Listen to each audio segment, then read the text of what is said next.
मंगल को जन में मंगल ही करते मंगल में भगवान।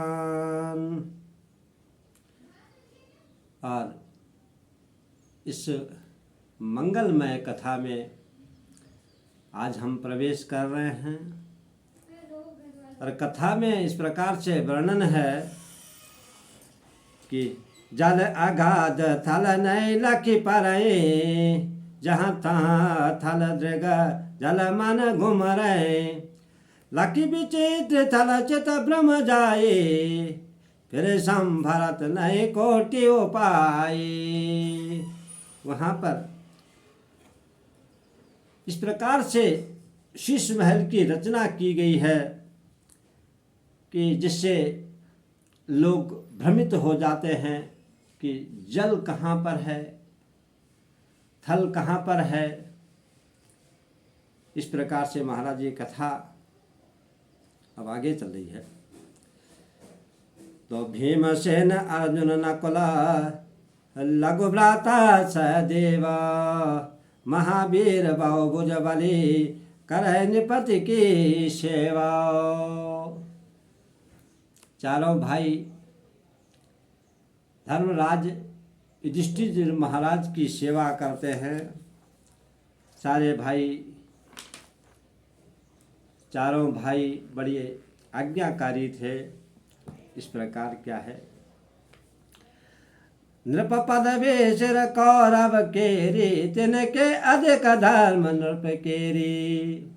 एक दिन धर्मराज मन भ्राजा राय सोय कर होई काजा।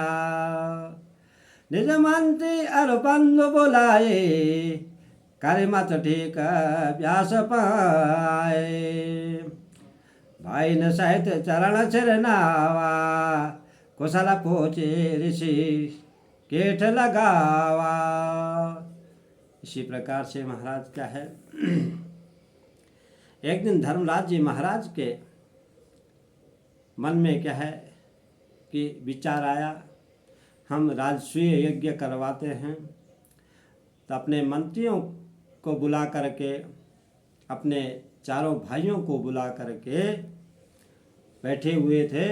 और समय वहाँ पर क्या है कि व्यासदेव जी महाराज आए।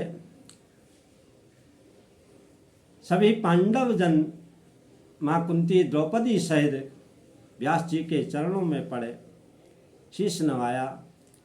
व्यास जी महाराज धर्मराज युधिष्ठिर जी को गले लगाते हैं, क्षेम कुशल पूछते हैं। इसी प्रकार महाराज क्या है, धर्मराज जी क्या है, व्यास जी के सामने जो उनके मन में जो मनोरथ था उसे बताना चाहते हैं। कैसे बता रहे हैं, ऋषि रुख पाए धर्ममय पालाय कयो मनोरथ सकल भुवाला। जाय पार तो करो उपाय न तो चुप साधे रहो ऋषि राय। कह ऋषि कुशल मनोरथ थोरा करे भूप वसुदेव किशोरा।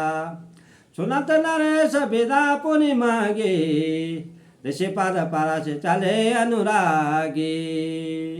इसी प्रकार से महाराज क्या है, ये धर्मराज युधिष्ठिर जी महाराज अपना मनोरथ व्यास जी महाराज से बता रहे हैं, मन की बात बता रहे हैं। और इसी प्रकार ऋषि जो व्यासदेव जी महाराज हैं उन्होंने आशीर्वाद दिया है कि आप सब क्या है कि कुशल रहेंगे सभी प्रकार से। वासुदेव जी जो भगवान हैं वो आपकी क्या है हमेशा क्या है कि सहायता करेंगे, आप पर क्या है कि कृपा करेंगे। इसी प्रकार से क्या है कि वहाँ से क्या ऋषि जो व्यासदेव जी महाराज हैं वो अपने क्या है कि वन को प्रवेश करते हैं। व्यासदेव जी महाराज का जो स्थान है वो बद्री नारायण में है। बद्री नारायण में क्या है कि व्यास गुफा है, व्यास जी महाराज की वो तपस्थली है और वहाँ पर क्या है कि वो तपस्या करते हैं। निज मंदिर निपा तुर आए देश देश का पात्र पठाए। और धर्मराज युधिष्ठिर जी महाराज के मन में जो मनोरथ था वो क्या था, राजसूय यज्ञ का था कि हम यज्ञ करवाएंगे। तो उसके लिए धर्मराज युधिष्ठिर ने क्या है कि निमंत्रण पत्र भेज दिया, न्योता भेज दिया सभी देश देश के राजा महाराजाओं के लिए। तो इसी प्रकार महाराज क्या है कि प्रिय परिजन परिवार अरो हलधर सहित कृपालो सबै आई करुणा यतन कीजे मोये दयालो। द्वारिका में भगवान कृष्णचंद्र जी महाराज को भी निमंत्रण पहुंच गया। उनके जो ज्येष्ठ भ्राता है हलधर बलराम जी, बलदाऊ, उनके लिए निमंत्रण पहुंच गया। और वो वहाँ से क्या है कि सज धज करके सब क्या है कि आते हैं यहाँ इंद्रप्रस्थ में सारे राजा महाराज। वासुदेव द्वारिका विराजत बालयुत यदुवंशे सब राजत। एक दिन माधव के मन आई नहीं कुछ गजपुर के सुधि पाई। उदो हलधर सभा गनेरे चर्चा करत पांडवन केरी। बहु विधि करत विचार सखरारी ते अवसर आए बर चारी। इसी प्रकार से क्या है कि एक दिन द्वारिकापुरी में भगवान कृष्ण अपने बंधु बांधवों के साथ, समाज के साथ में बैठे हुए थे। भगवान कृष्णचंद्र जी महाराज क्या है कि पहले से ही पांडवों की रक्षा के लिए हमेशा उन पर दया करते थे। क्यों? वहाँ पर हमेशा क्या हो रहा है कि सत्य और धर्म निवास करता है। तो जहाँ सत्य और धर्म निवास करता है वहाँ पर क्या है कि भगवान वहाँ पर क्या है कि विराजमान रहते हैं।